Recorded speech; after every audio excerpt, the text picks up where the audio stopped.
The virus is spreading across the UK. We're all trying our best not to catch it, hand washing, social distancing.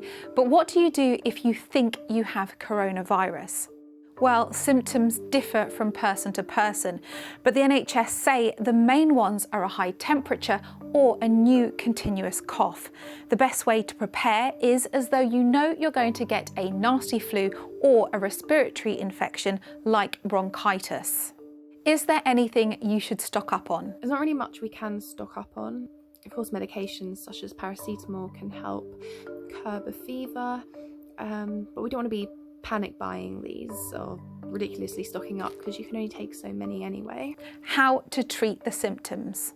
You're going to need plenty of rest, lots and lots of fluid to keep yourself hydrated, and use simple paracetamol to combat a fever. Humidifiers and steaming can be really good to loosen up congestion, just make things a little bit more comfortable, and making sure you're in an isolated room that has ventilation. Do you need to go to hospital? No. If you do have symptoms, you do not go into hospital, even if you do have the virus, because this can then spread to other people. For most people, you will recover at home without any need for medical intervention. If your symptoms become unmanageable at home, then there is the online 111 assessment tool that will guide you through an assessment to tell you which pathway you need to take at the moment. Obviously, if your symptoms become very severe, like extreme shortness of breath or reduced conscious level, then you'll need to phone 999 and the ambulance service will assess you over the phone.